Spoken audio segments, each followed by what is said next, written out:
All right, Ms. Mary, go ahead and take it away. Thanks again. Okay, so my name is Mary Huntley. My company's name is Cambium Wealth and Legacy Strategies. And just to tell you a little bit about our company, in 1970, my dad and my uncle just got back from Vietnam. They started an insurance business and quickly realized that it was lacking in the advising. It was just sales. And so in 1970, they became financial planners, even before there were like stockbroker licenses, really. My uncle retired this last year, and my dad wants to work till he's 80, so he's got 7 more years. I have a biology degree, and I grew up in Camp Verde. My dad was born here in Flagstaff, but he raised us in Camp Verde because he wanted a small town experience for us. And when I graduated high school, I swore I'd never go back to that stupid town. Went to Kansas City, Missouri. I have a biology degree.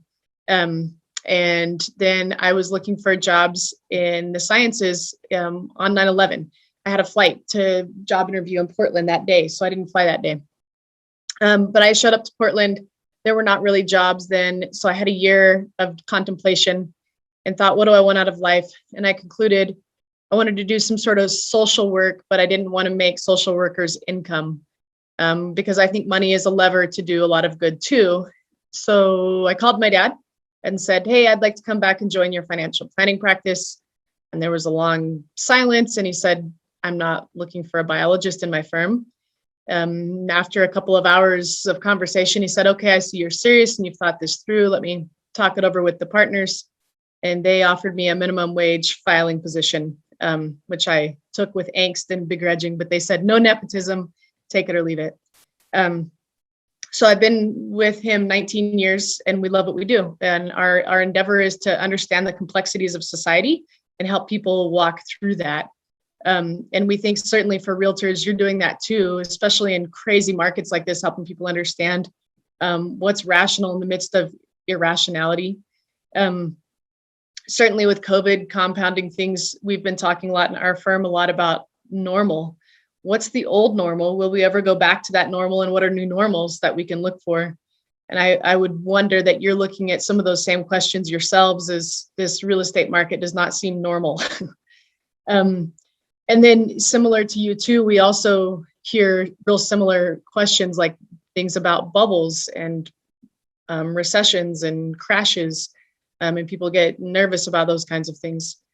And then also like you, we get paid by fee or commission. And so sometimes when markets are really hot, we end up with a lot of money. And when markets are a little slower, a little less money. So we have some similar philosophies that we're contemplating and some similar experiences. But today I want to take you through just 3 slides. But this is how we help people who are running big multi-million-dollar corporations down to junior high kids whose parents have them come in because they want to learn some finance, some basic finance. And nothing here is earth-shattering. It's surprising how simple a lot of this can be. Recently, we've been working with a company that has some significant contracts around the world with airports, and they've been asking us for some finance help. And we realized that at the management level, they don't understand personal finance. And so we've gone back through some of these basics. So I will share, let's see, I'm going to share the first screen here. This first screen we created, oh, I see that I haven't updated my logo. That's my old company. This is something that we show people almost every time we visit, and we call it the stairs. And basically, this is all your options for where to put money. So generally speaking, money comes in your checking account and goes out of your checking account, and you are always working for money. If somehow you can carve a little money aside, maybe you can get your money to work for you. And so if you start to move your money up the stairs, then you can take a little bit more risk, and maybe you have a little bit longer time horizon. Maybe you have enough in the checking that you don't need the money in case there's an emergency, or maybe later on you want to buy a house or you want to retire. So as we go up the stairs, we take more risk. And as we take more risk, we also have better returns, and we need a longer time horizon. So real estate over time and stocks have traded back and forth for best performer. Certainly there are times when real estate has blown stocks out of the water. Real estate is less liquid, generally speaking, than most types of stocks, although there's exceptions. But I like to tell people that they don't buy bread with a couple tiles from their house on the real estate that they own.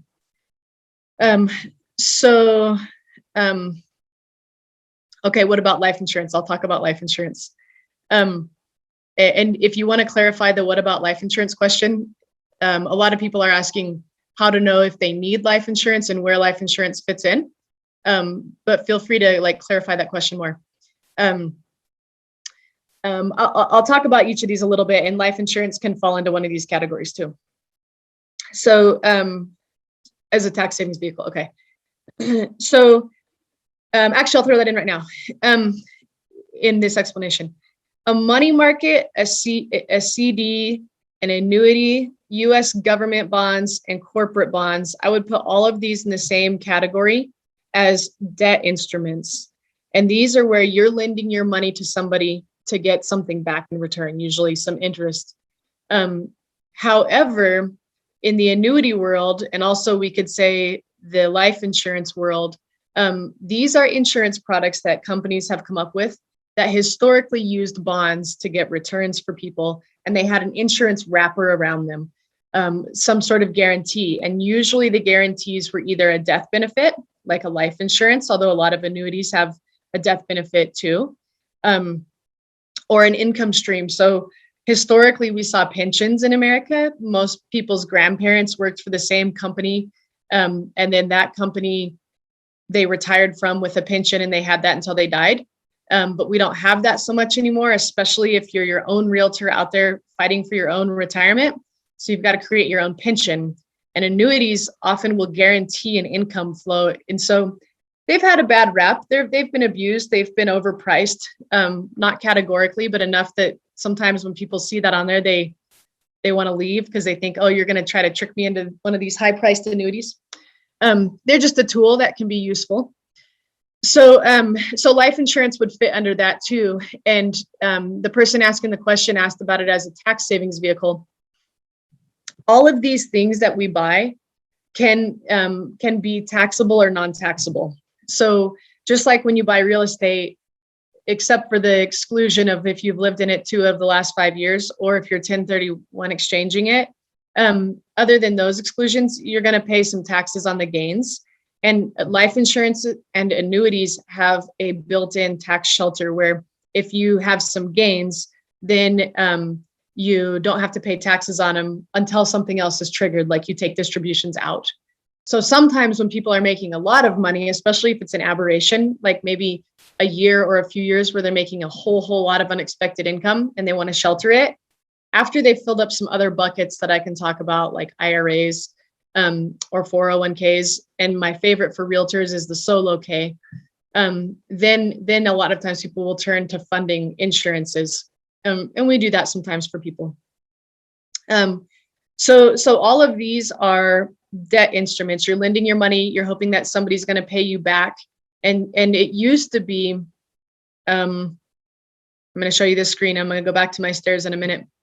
We're in this crazy place in the interest rate world. And you guys are seeing it, and that's part of what's driving this.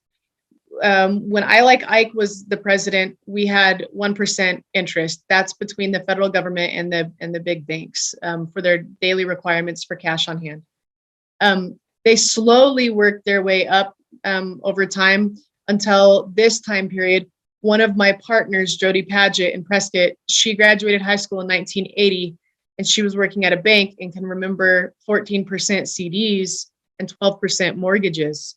So it was really great if you were retired and you wanted some income. You just plunk your money in a 10% CD and be happy. But it was awful if you were a first-time home buyer and you now had, back then, a $70,000 house with a double-digit interest rate. So then over time, these rates have worked themselves back down. And we put the presidents on here just because it's fun for people to tell us, yes, I remember that, or I wasn't born yet, or it has nothing to do with the presidents. This is a cycle, just like the flowers coming up now in the spring and going back down. this will happen again and again. It's just a long, long cycle. And then we put this thing on here just as an aside. Interest rates are at the very bottom. And so that means that bonds are pretty scary right now, because as interest rates start to go back up, bond prices are going to start to drop. So that old idea of when people retired, they would have their house, and this is in a dream world, their vacation house and their rental properties, and then they would have their stock and bond portfolio. And the stock portfolio would be 60% and the bond portfolio would be 40% or maybe 50-50. And bonds would produce this nice rate of return. That's gone. Bonds aren't producing much anymore.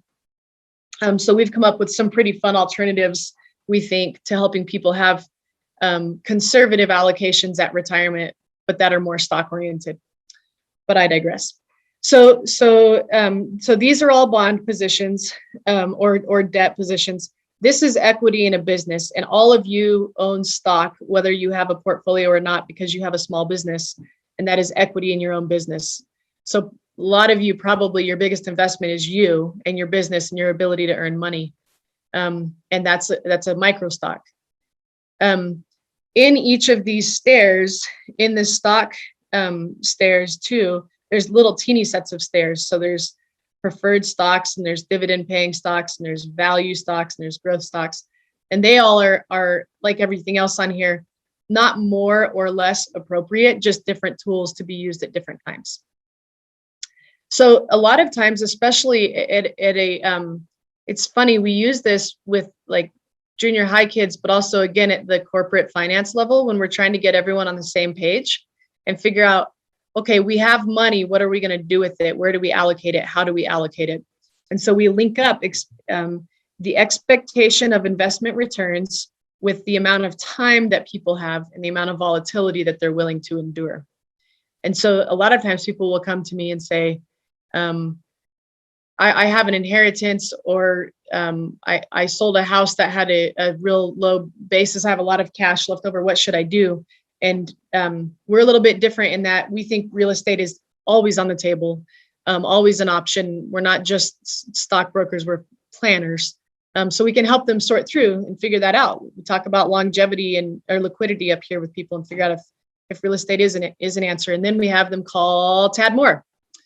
I'll stop here for just a minute. If people have questions, you can ask. If not, I'll just keep rambling.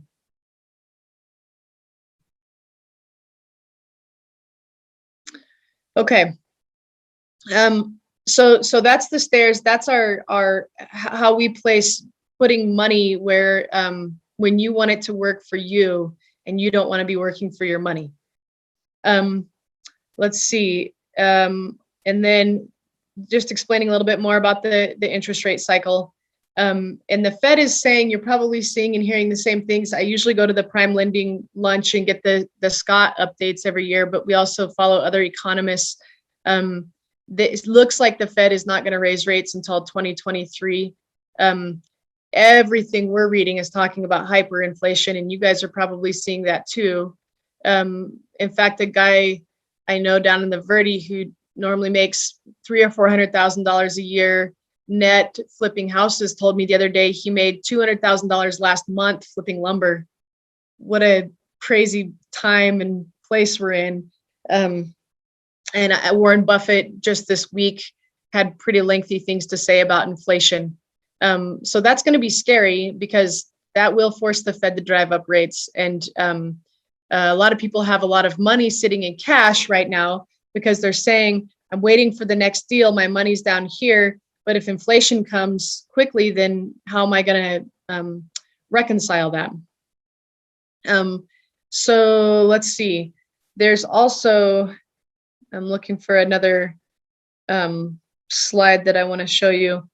The interest rates when we were in the early 2000s, the interest rates were closer to 4 or 5% in savings accounts. So you could put $100,000 in and you could still keep up with inflation. But today, if you put $100,000 in the bank and sit on it, you're losing every year. Let's see. Another thing that's happening quickly is tax strategies are changing. Biden has come out with a whole variety of ideas. I think one thing that's going to be really devastating if it does happen is taking away the step up at death. So if people inherit a house, they potentially would have to go back and pay from that original cost basis.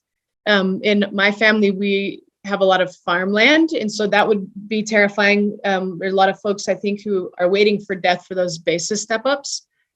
So if you have people who are somewhat on the fence about selling, I would probably encourage them to get with their accountant. And we have an accounting arm in our firm to talk about that, because that would be a really big changer. How likely will it be for Biden to do it? It's interesting. They of course have to start off with bigger ideas than what they can actually, that's a political strategy, not a political comment, but start off with bigger ideas and then see how far you can get. It's interesting to me. I read a commentary last night talking about, I don't mean to make any sort of political statement here, but just talking about how we've swung from in the 90s. I was an intern in the Senate for Clinton when Monica Lewinsky was there.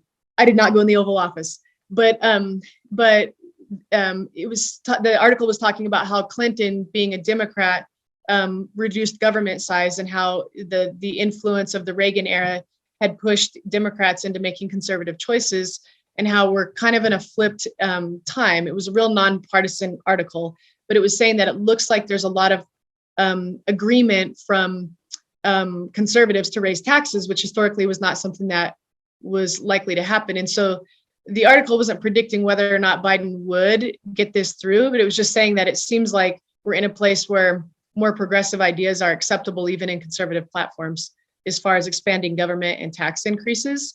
And that pretty well summed up everything I'm seeing in the industry, that a lot of people, even in the conservative circles, think that the tax cuts under the previous administration went too far. And there's some concern that there's going to be some significant backlash. We're hearing a lot about taking away or really doubling capital gains taxes, which would be crazy.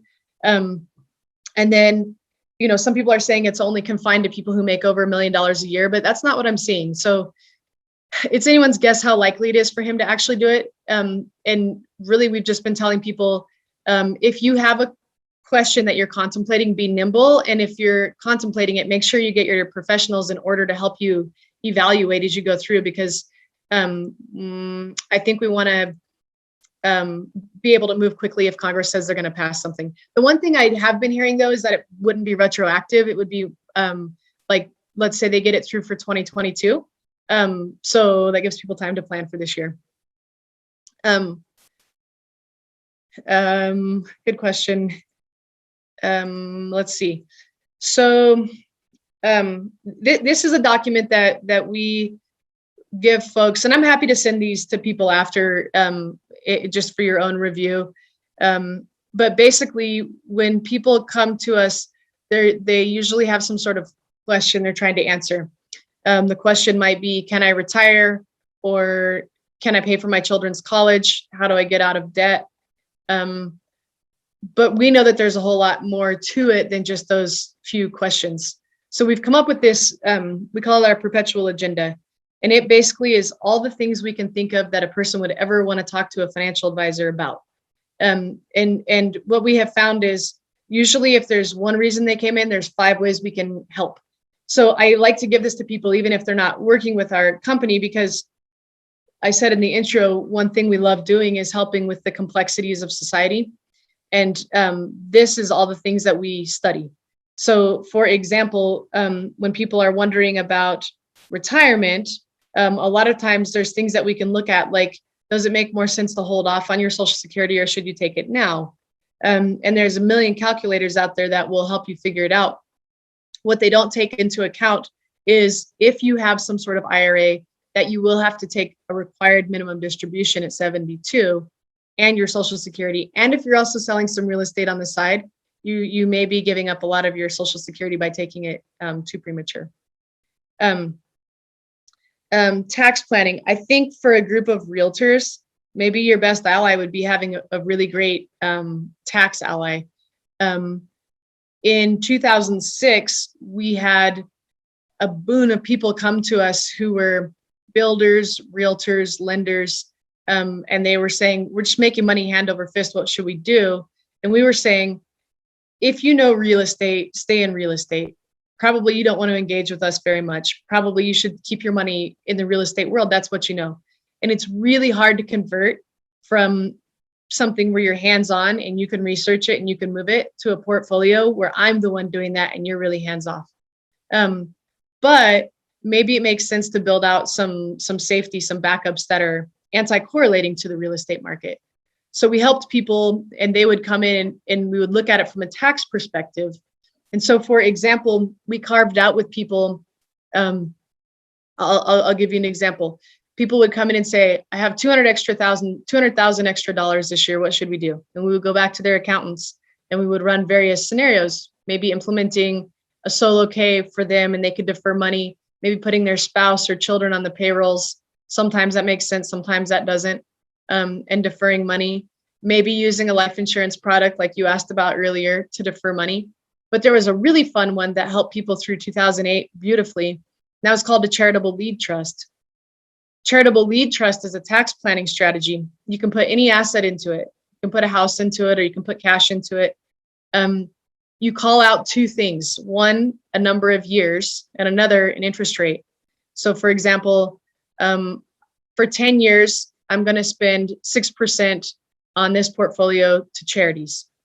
If you did that for $100,000, you'd end up with a $37,000 tax benefit. And at the end of the 10 years, you just get your money back. It's really cool. So a lot of people came in 06, beginning of 07, before things got really ugly, and set these up. And then when things crashed, it didn't matter because they had some money to get them through on the other side. And we had set those out. We did a whole bunch of them at 5 years. So we had the 5-year charitable lead trust for the big tax benefit, and then we had them build up some extra cash along the way. And so they could spin down, we were 2 or 3 years into those charitable lead trusts by the time the big crash happened. They were out of work. They had no money. Although they had the resources that the reserves that we'd help them build up. And then 2 years later, they had these big lumps coming back to them and they could restart their businesses right when everything was low. So that's one example of a tax planning strategy that we'd put together with accountants in the boom times. Roth conversions is listed on here. I think a lot of people in the real estate world come from another world. Maybe you did something before you were a realtor. I'm gonna take a sip. So if that's the case and you have an old 401k, I do think that tax rates are going to go up, even if we're in the lowest tax rate cycle that we've been in for 75 years. So I think everybody's going to be okay with raising taxes a little bit. So this would be the year to do some Roth conversions, and it's pretty significant. If you, we have a calculator that we use, the same software program that we use to calculate. If you have some sort of IRA, 401k, 403b, 457, any of those retirement plans from your previous life, it may make sense to convert them to a Roth this year, even though you're probably going to make good money this year because you're a realtor. Because if taxes go up, it would be nice to have your money in a Roth instead of a traditional IRA. I won't go into a whole lot of details there unless people specifically have questions, because it can be pretty nerdy. But I think that that would be pretty important. And then estate planning.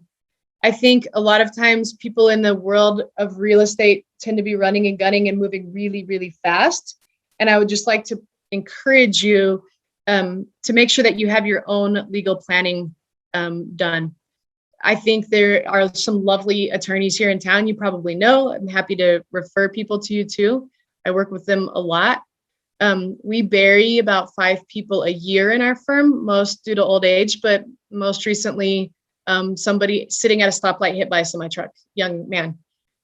So it's just exceedingly urgent to have your estate planning done, especially if you have a whole bunch of properties. And we can talk about too, if you have a whole bunch of properties, whether you should have them in LLCs and whether you should have each set up as its own, or one LLC for the whole thing. I don't know if somebody's already talked to you about that, so I won't go too far down that road unless someone asks me a question there. But I will say, in the estate planning in Arizona, a holographic will is legal. That means you can handwrite something. So if I get really boring, just start writing your handwritten will, so you at least have that part done. Because in Arizona, if somebody wants to contest it, they'll take a handwriting sample and prove that you were sane or that you were insane, and then that's legal. And then to go see an attorney and get it done is about $1,000 if you don't need a trust. And most people don't need a trust unless there's some sort of provision we're looking for, like protecting children from being spendthrifts. But I want to talk about this for just a minute. Probably the most crucial thing that I keep forgetting to put in my talks is, if you have adult children who are over the age of 18 and they're not married, then please, please, please have them do their powers of attorney. Because if something happens to them, you cannot go in the hospital and say, I am their mother or I am their father, what's happening? They'll say, this person is 18, I'm sorry, I can't tell you that information. It's super cheap to get it done. And you can even do them free online. If you go to Arizona Advanced Directives, you can download those forms and complete them yourself. I will say it's written with a lot of double negatives. So I sit with the attorneys every time when my clients are getting these done and they want my help. And I still am not sure if that line says do pull the plug or don't pull the plug. So I encourage you to just spend the money, hire the professional, get it done, then send it into the state, and you'll get back a little, like an insurance card that says, these are my powers of attorney. And of course, it does not mean that you can look at your kid's bank account or whatever. But if they were incapacitated, or even I've had a couple times where people are traveling abroad and couldn't figure out some sort of, an older couple actually in South Africa, the technology wasn't working. And so their power of attorney and I were able to wire them money from the States. So there's even like non-threatening reasons to have it. But I would say, if you have adult children, even if they're like young and they have a domestic partner, that's the worst. If they have the domestic partner, but they're not married, the domestic partner cannot go in and get any information about them without getting some sort of consent. Or if they're young, married, no kids, whatever, they need to have those powers of attorney so somebody can act on their behalf. But you should have them too. And then everything that you own that has some sort of titling on it. So all of your cars, all of your properties, all of your jet skis, all of your bank accounts, checking accounts, the savings bonds from your great aunt, everything should have a transfer on death on it if it's not in a trust. And all this means is if you die, then they don't go through probate. And a transfer on death actually trumps a trust. So this is also something that's really, really easy to do. You can go to the motor vehicle division, and they have beneficiary pages. It's a one page. You put it on anything that's titled. It will take you not very much time, or it will take your beneficiaries hours and attorney fees to get it figured out. Same thing on a house, you probably know, but you can put a beneficiary deed on it. And if I was in real estate, I would probably encourage, I don't know where your lines are as far as how you can advise or not. But anytime I have a client comes in, wants to buy a property, that's something I tell them, please make sure that you have listed on it what happens to your property if you die. And please don't put all 13 of your grandchildren. So I usually try to get people to come up with, and then if they want to put all 13 of their grandchildren, that's where I send them to the attorney again and say, you need to figure this out because we're not having 13 people signing documents if they die. So I tend to be one for getting an attorney involved. I used to not, but I just think it's worth it to pay the few bucks to get things done right. Okay, let's see. Question. Can a property in an LLC be in a beneficiary deed, or is this only for the primary residence?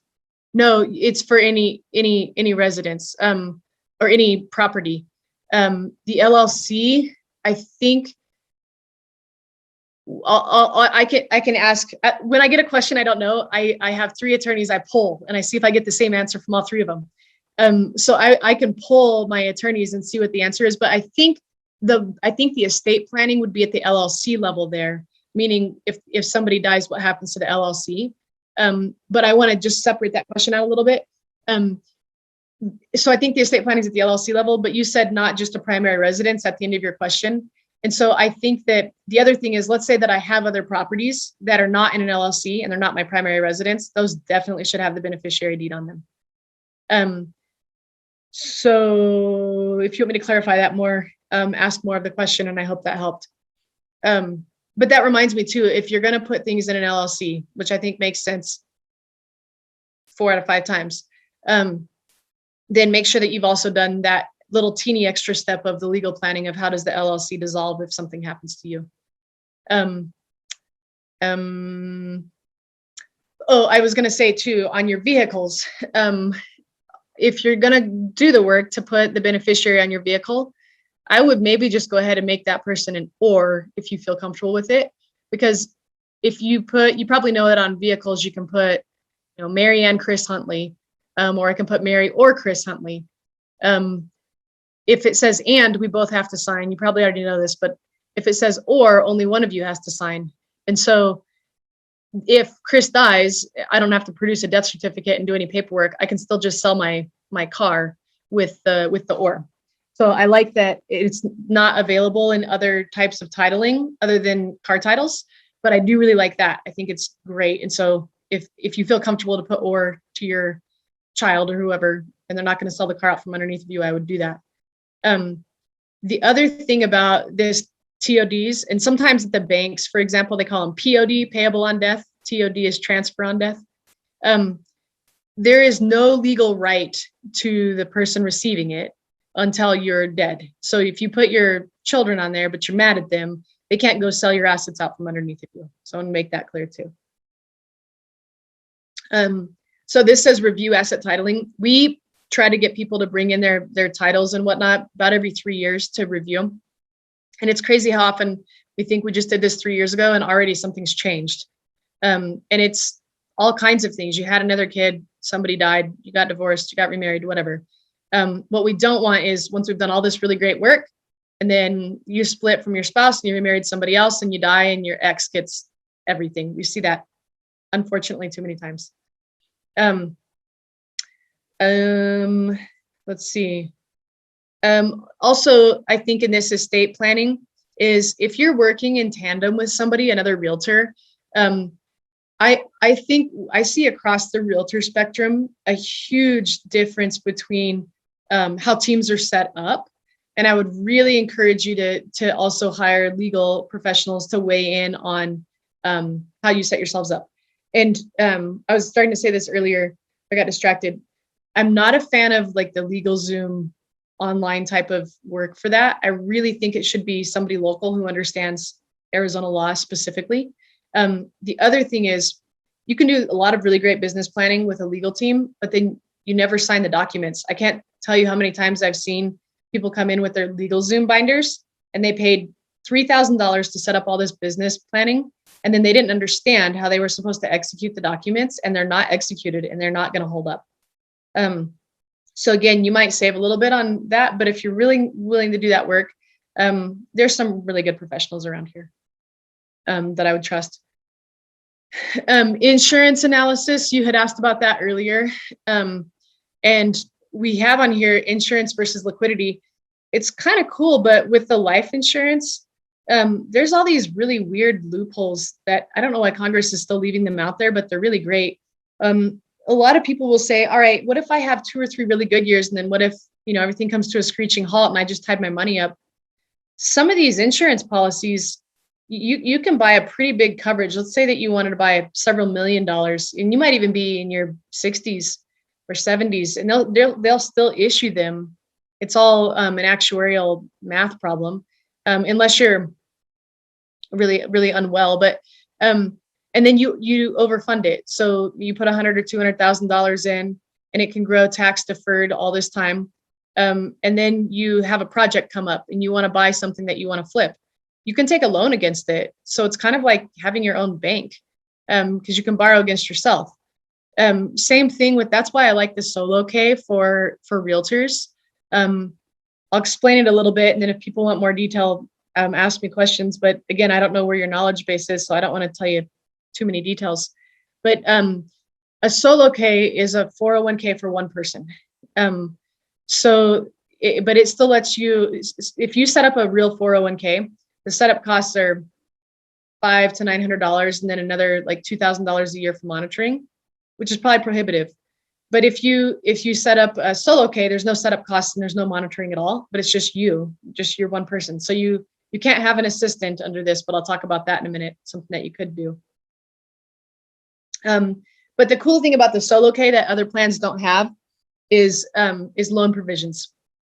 So I like if people have a couple big years, max out your solo K. It's $19,500 if you're under 50, and there's a $6,000 catch up, so $5,000 catch up, $24,500 if you're over 50, and then you can loan that money back out to yourself. And I like that for realtors because, like I said before, real estate, and you probably should be mostly there and not much in the stock market. But yet there's not really a good way to own. Well, there are some good ways to own real estate in a 401k, but you have to have all the money in the 401k in that project. And I'll talk about that in a minute, self-directed IRAs. So in the 401k though, you could get some money out for a down payment on a project or to remodel something. So if you've done that for several years and now you've accumulated, I see them routinely with $500,000 to $1 million in them because people have just been systematically sticking this money away.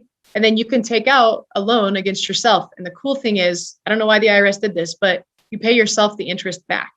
So it has to be an actual loan, and there has to be actual interest, and it goes back to you.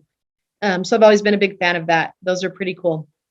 If you have a small team, there's a couple of different retirement plan options like simple IRAs and SEP IRAs. And I can talk about those if people have questions or later, but they don't have the loan provision. So that stinks. But a lot of people will have both setups. Maybe they're working with a team, but they're also working like on the side. And so we can set up a solo K on the side and fund the other plan with the team and then do rollovers. So there's lots of little ways to get around the barriers that you might find if you were just Googling. I'll talk a little bit about self-directed IRAs. I think it might be more pertinent sometimes for some of your investors than for yourselves, maybe yourselves too. If you have an IRA or 401k or whatever, there's a few things that have a couple details in the rules, but basically you can buy real estate in that IRA. And so the benefits are any income that you take, you don't have to claim, it's tax sheltered and it can grow. The drawback is when you sell it, that whole sale, if it's not rolled over into an IRA, is taxable income. So I have a lot of investors who use self-directed IRAs to buy things. But like I said, it has to be all of the IRA. So you can't go buy a $500,000 property and bring $300,000 from your IRA and get a loan for $200,000. You have to use that complete amount to buy that complete property. And then the other thing that's a little bit annoying is family can't use it. So a lot of people want to use their IRA to buy a house or something to put their kid in at college or something. But it has to be rented to a non-family member. And then the other thing too is if you're going to do fix-up projects on the property, that money has to come from IRAs too. So I'll see people who will have $500,000 in their IRA and they'll earmark $400,000 for the property purchase. That's old numbers. You can't buy anything for that anymore. And $100,000 for renovations and upkeep and things like that. Can a solo K be a Roth? Not yet. Almost every. Oh yes. Solo K can be a Roth. It's a simple that's not yet a Roth. Yeah, you can do that. So just real quickly, the difference between a Roth and a non-Roth. It's really simple. If you put money into a Roth, you don't get a tax benefit on your taxes this year, but you get tax shelter until you take the money back out. When you take the money back out, you don't get any, you don't pay any income tax. So basically it's just a tax shelter all along the way. If you put money into a traditional IRA, you get a tax benefit this year. So let's say that I put $10,000 into some sort of solo K or something. Let's say I made $100,000. Now I only have to pay tax on $90,000. I get the same tax shelter all along the way as the Roth. And when I take my money out, I pay income tax on whatever I take out in that given year. And the theory is that when you retire, you're taking your money out in a lower tax bracket because you're not spending or earning as much as you used to. However, I'm afraid that plan is going to crumble somewhat because I think that probably we're in lower tax brackets now than where we're headed. But who knows? And like I mentioned before, we have this analytic that helps us run whether or not people should Roth convert. And it takes all that into effect, and we can play with what we think those tax brackets might be and figure out how much the savings can be. This last year, I've had several people ask me for analyzing their 401ks, and they've all been about $1 million. And the tax savings has been like $400,000 or $500,000. It's been significant.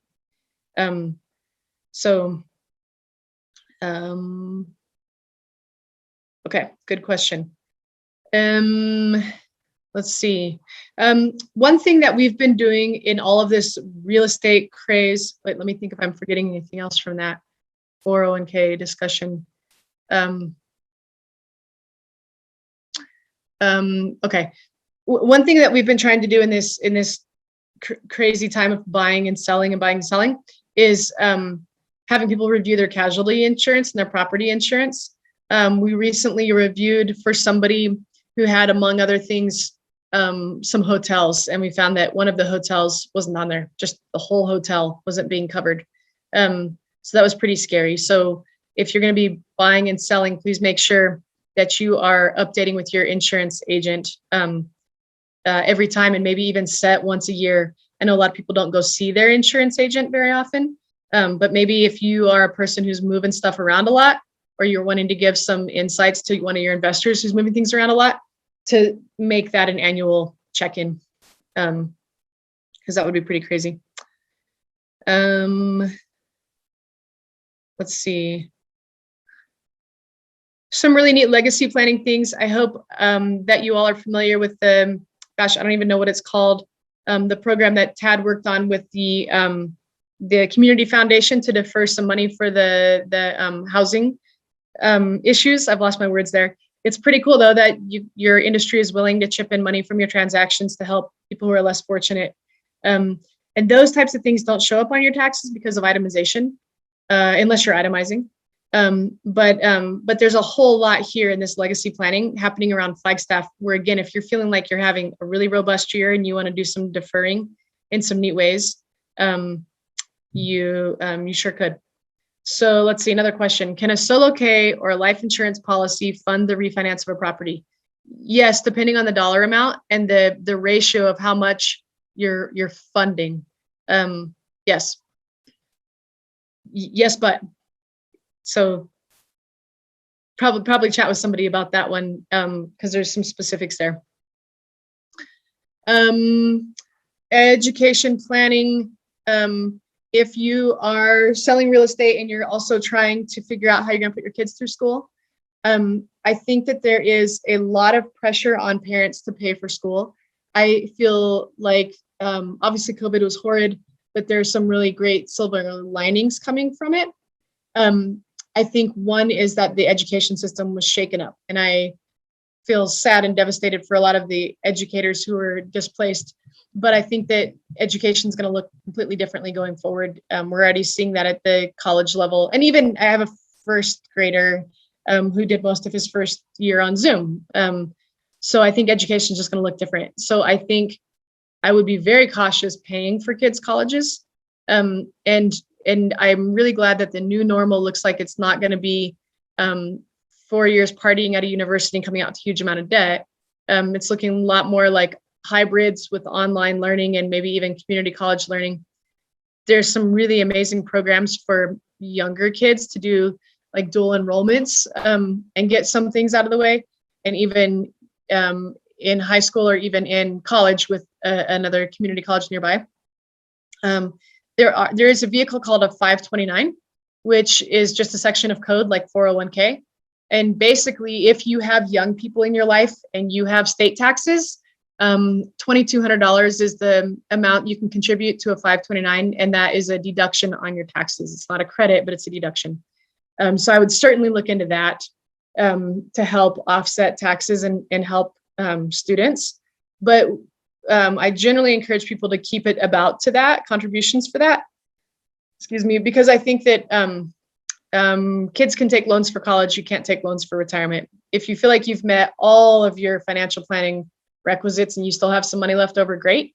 But I think better than saving for kids' college is to teach them to be good money stewards. And that's something we love doing. We never charge for it. We will meet with any kid anytime to help them understand. And we have curriculum for like 6-year-olds to 25-year-olds. With 6-year-olds, it's mostly like just 5-minute conversations where we play a game or something. But it's fun, even like the teenage kids talking about compound interest and showing them saving versus credit cards and having them run that out. It's pretty jarring and they tend to remember it. I think those kinds of things go a lot further if they end up with some debt at the end, helping them understand what that looks like. But I see a lot of times people trying to stuff money in the college plans and their retirement plans are not on track. That makes me challenge priorities. Parental care, we hear and read still a lot in our industry about the sandwich generation and people who are taking care of their parents and then they're having boomerang kids come back home or maybe help them out in some way. There are some really great places around Flagstaff for elder care, but maybe a lot of you have people who live out of state.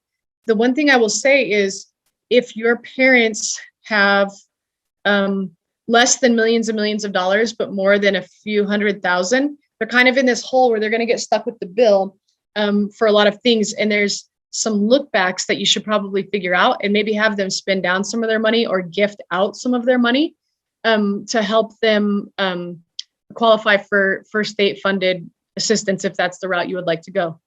I will also say that historically, long-term care insurance was basically insurance for the rich, and that's not the case anymore. So if you ever looked into it and you felt disgruntled or frustrated by how expensive it is, I think now it's much more reasonable. And the industry is pivoted to making hybrid products that have, for example, let's say that your parents are still high earners or you're a high earner and you're worried about covering them. There's whole annuity products available now where you can defer money into the product and it'll give you several options. One option would be, and they're all levers. So let's say you put $100,000 in and it would give you $200,000 back if you drop dead tomorrow, $300,000 toward long-term care, or a permanent income stream starting at age 70. So I've really liked those a lot more because long-term care is really subjective. If you saw somebody who had a bad long-term care event, you tend to care about that yourself too, and you want that insurance. But if you didn't see that, you don't really, especially when you see that it's like $8,000 a year for something you may never use. And so, but that doesn't reduce the odds that you're going to have a long-term care event. And statistically, 1 of 2 people will have a long-term care event. And a long-term care event is generally the last 18 months of your life and generally costs about $50,000 a year. So $75,000 at the end of your life. And so if it's looking like your parents are going to run down into numbers below that, maybe have them gift out or spend down some of their assets and use some of the access services. But those annuities were a lot more palatable to people because the long-term care products before where people felt like they were just throwing their money away and they probably would never use it. But even I see people who have, they say my children are going to take care of me. But I still see them using these annuity products with the insurance or the long-term care because they're pretty neat in their flexibility and could even compensate your children for taking care of you if they have the right certifications as like a caregiver, which are like a 2-hour online course now. So that's kind of neat.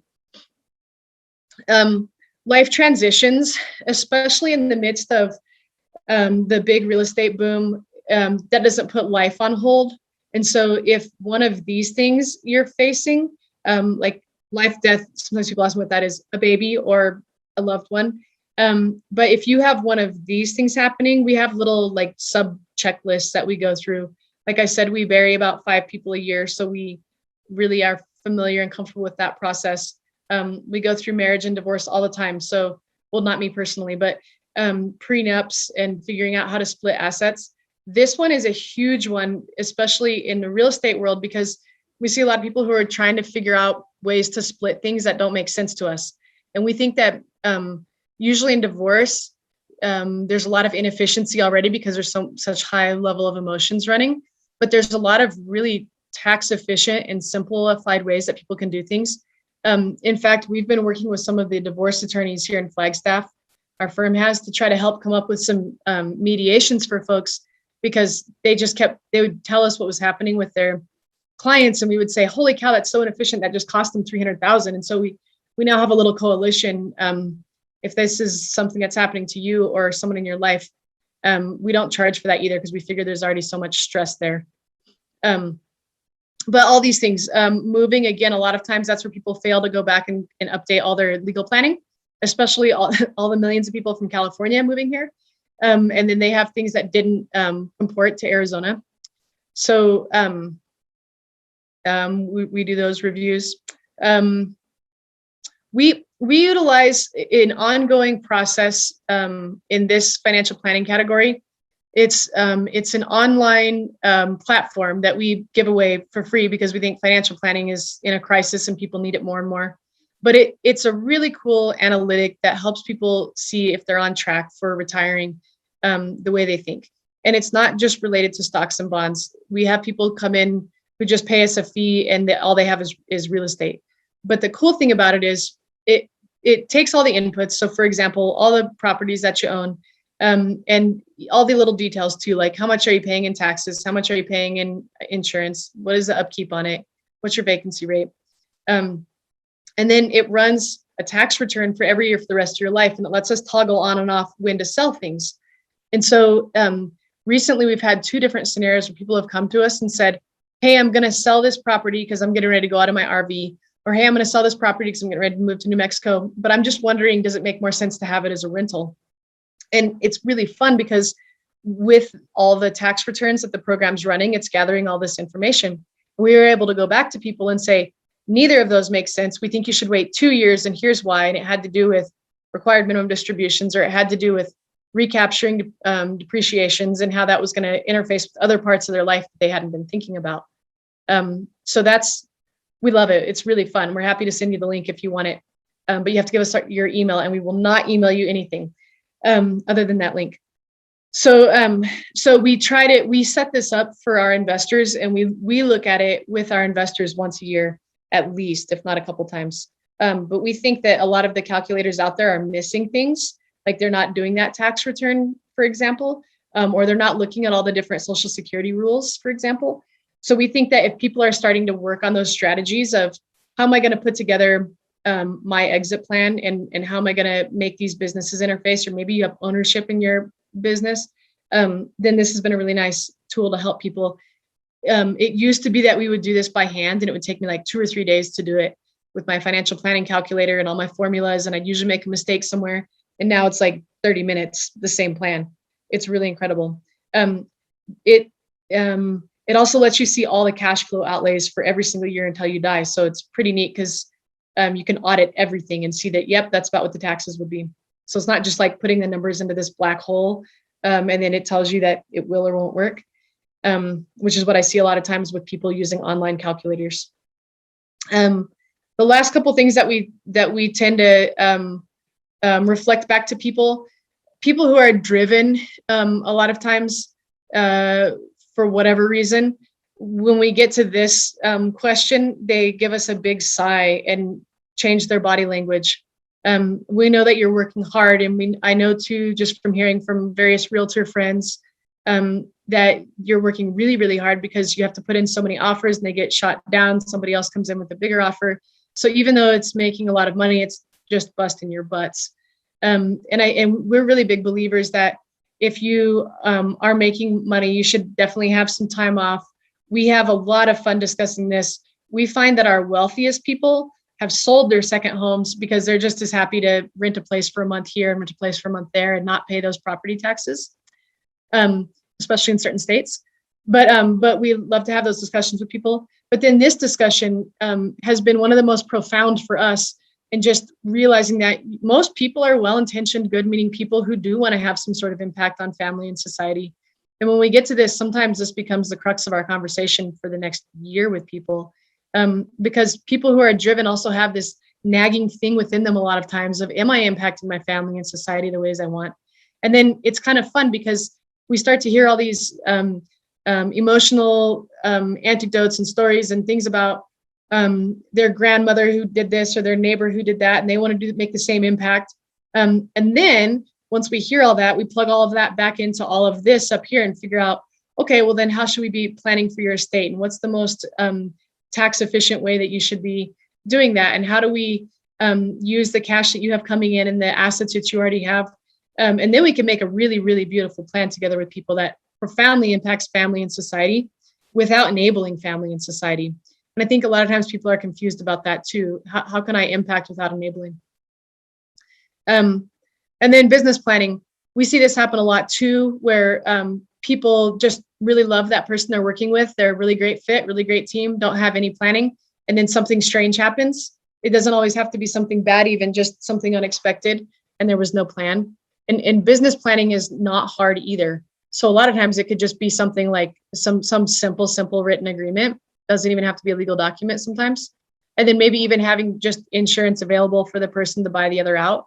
And again, can be using some of those cash policies where if your partner dies, then you get some sort of income going on. And if they don't, there's some cash accumulated to buy you out. So, and then we do some document storage, but that's not pertinent today. So that's basically what we take people through and what we think you should be considering. I'm happy to go further into any of the things, but I thought I'd just highlight at a high level and see if there's any other questions folks have.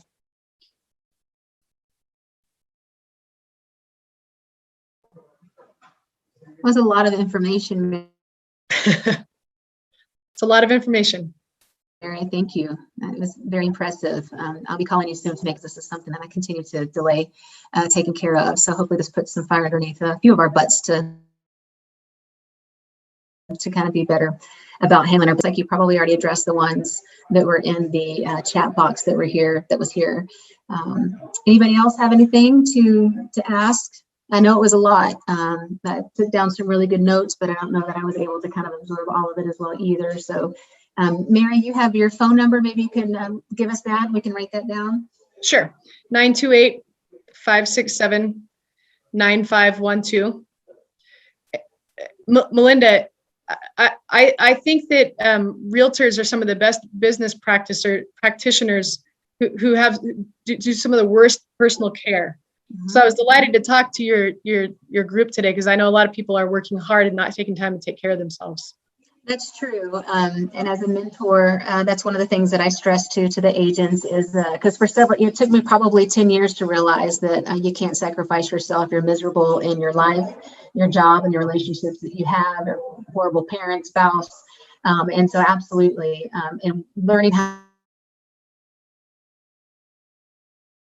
to do that, allocate those funds, protect yourself. That as well goes into not taking care of ourselves and looking long term. We're busy taking care of our family. I thought it was really insightful when you were talking about college funds. You know, our additional income basically went to set aside to make sure that our kids were protected. But my particular retirement fund is pretty sad. So very insightful, really good information there on many different fronts. And so was there anything else that anybody else had comments on or questions to ask Mary? She's a wonderful resource, very knowledgeable too, Mary. It was very helpful. Thank you. No burning questions out there. I guess it was that detailed, informative. I'm the only one that's, and I had a couple of phone calls and things, so I wasn't able to catch all things. So when I do call, I apologize for the redundant. No, I repeat myself about 100 times to people because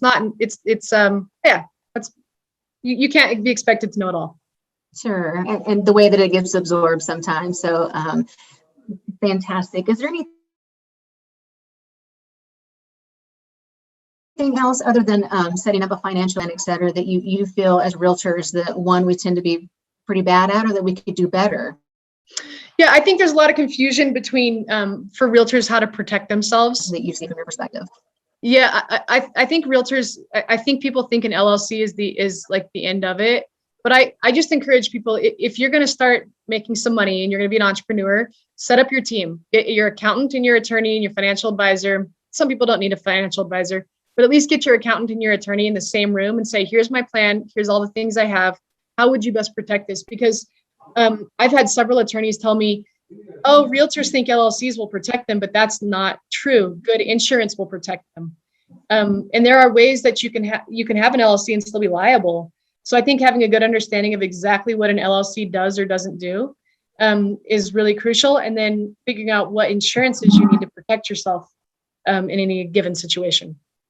Sure, no, that's good advice as well. Thank you. Anybody else? Just me? All right. It looks like Paula Mack had a question on how do you change a traditional to a Roth IRA? That's a good question, Paula. It's called a Roth conversion, and it's really simple. Let's see. Let me look at it. Did you say a Roth to a traditional to a Roth? So basically, you take there's a form that you elect to do it. But basically, or if it's like E-Trade, I think it's all online. But basically, you elect, which means check the box, that you're going to do what's called a Roth conversion, and then you literally take a distribution from your IRA.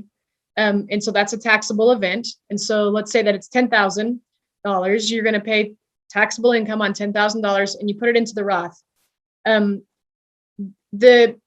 You have to do it through that conversion method. Otherwise, it looks like you're just making a contribution to the Roth, and it looks like you're just making a distribution from the IRA.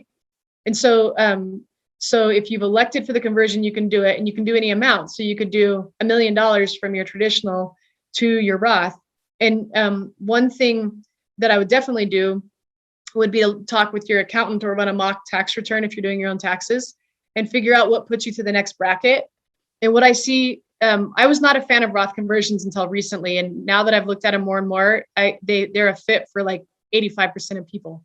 But probably what you should do is calculate what would bump you to the next tax bracket and convert toward the end of the year enough to get you there. So if you're like $18,000 below the next tax bracket, convert $18,000, and then next year do the same calculation and maybe do a series over time so that you're never putting yourself in a crazy high tax bracket. Or if you're really scared, I'm not saying you should be, about taxes going up, do it all this year at the lower tax bracket. But that's how you do it.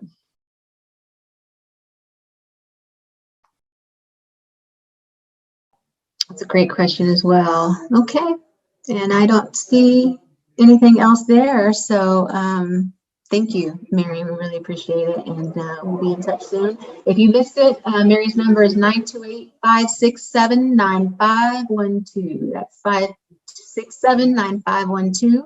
And again, thanks so much. We appreciate it. A series from 12 to 1:30. So if there's any topics you'd like to see us bring, let us know. Otherwise, check out the calendar on the NAAR website to see what's coming up, and make sure that you're registered and joining us to get all kinds of great information and insight. So thanks again. This was very, very informative and very helpful, Mary. So have a wonderful rest of the day. And thank you for taking time out of your busy day to be with us. We appreciate it. My pleasure. Take care. All right. Thanks, everybody. Have a great day.